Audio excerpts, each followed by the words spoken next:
Okay, so what we're going to look at now is probably a slightly different pace, and that's looking at some more formal definitions, if you like, and what the concept of when a derivative exists and when a function exists at a point. Okay, so we talk about when functions are continuous, and for a function to be continuous, it means that the limit exists, right?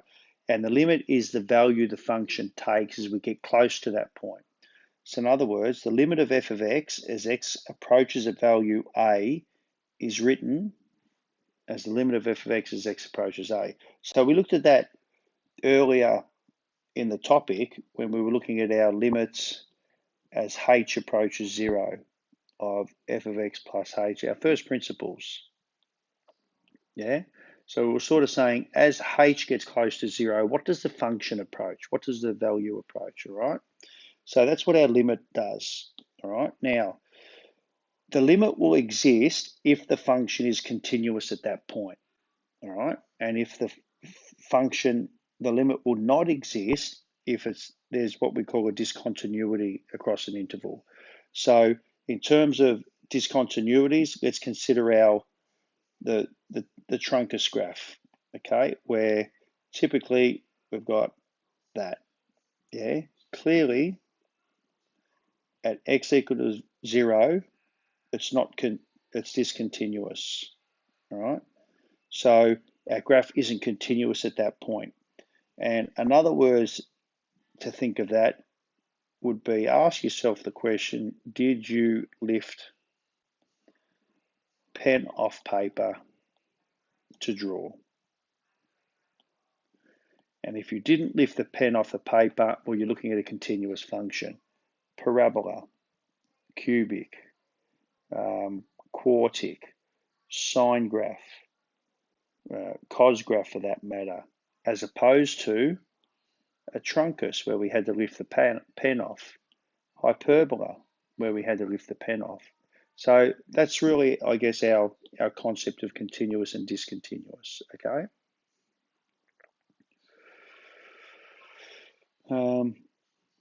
So if we want to evaluate our limits, we've sort of done some of that, okay?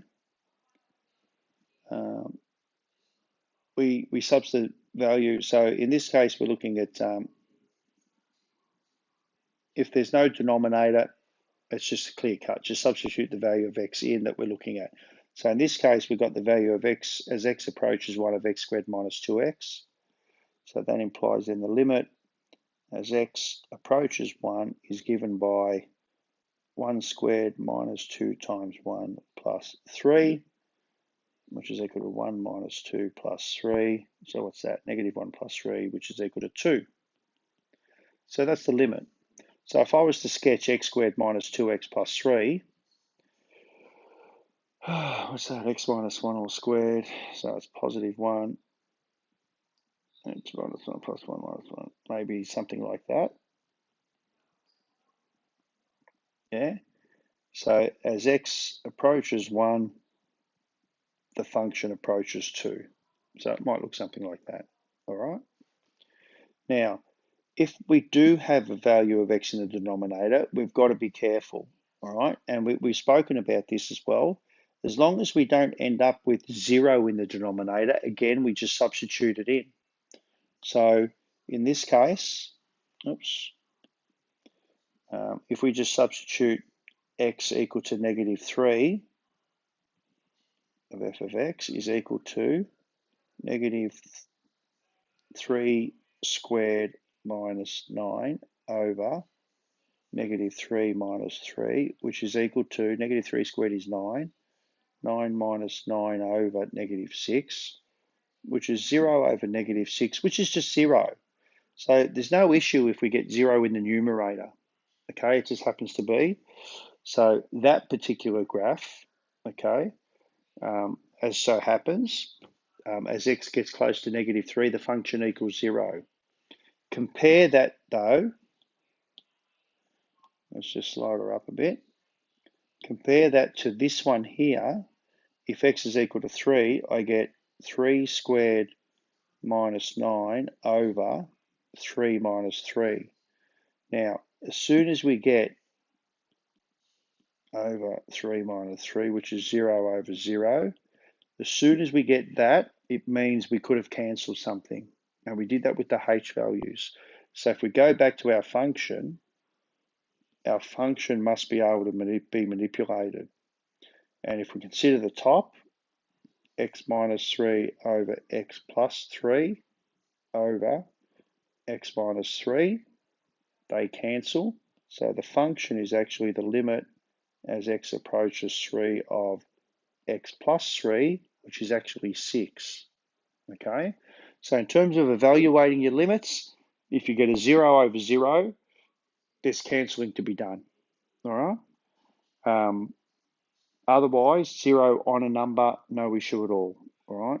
So if we can work out a limit, it makes our graph continuous. And our graph is continuous if we don't have to pick up our pen, all right, to draw the graph.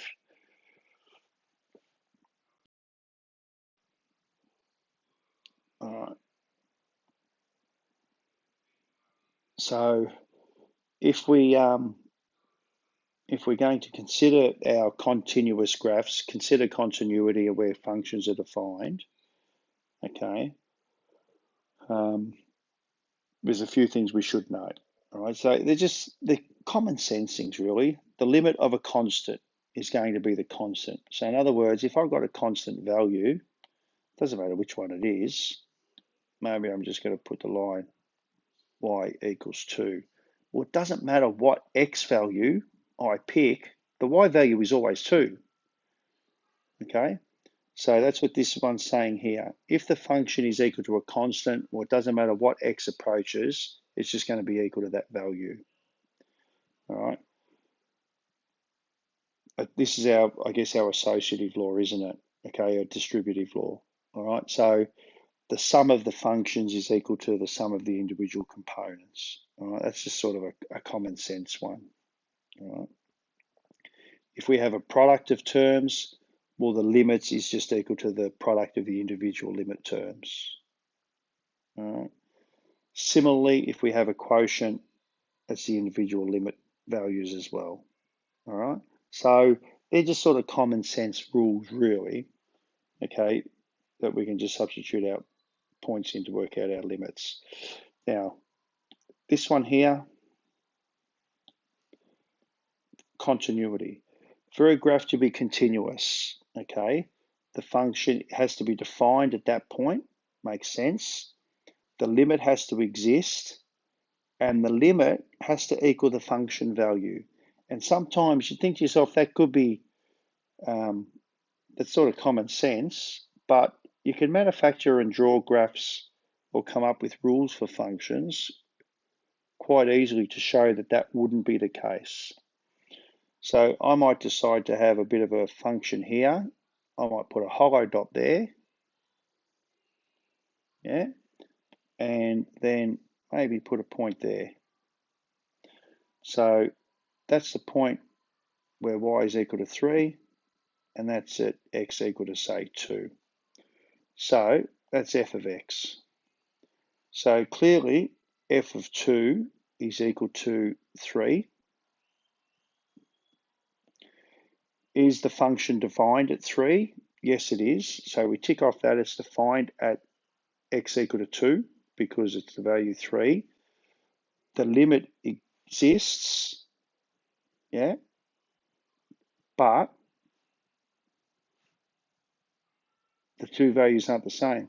Clearly, the limit exists because as we approach 2, the function here approaches this value here, which maybe we'll call it 2.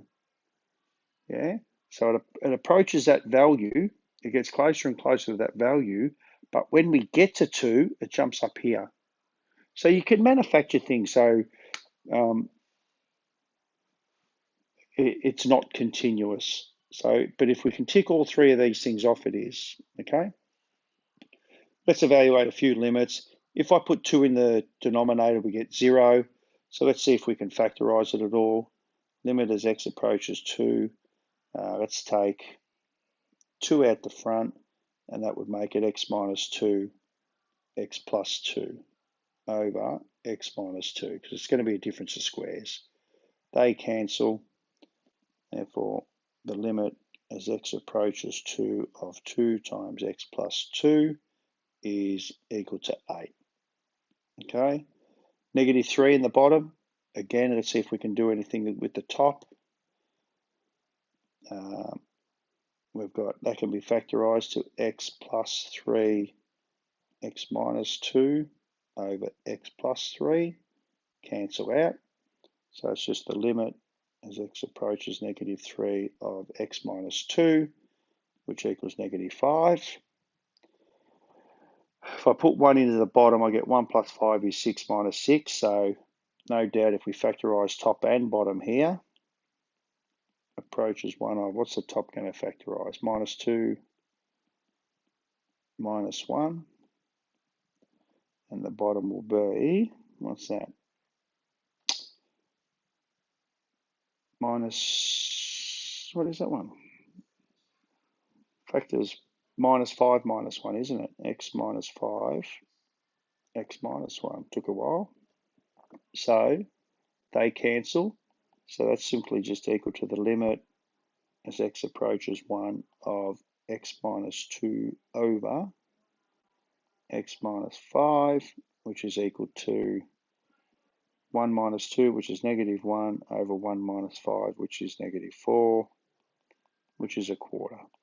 Okay, so yeah, that discusses the concept of continuity and where a graph is continuous, okay, which then talks about whether it's defined.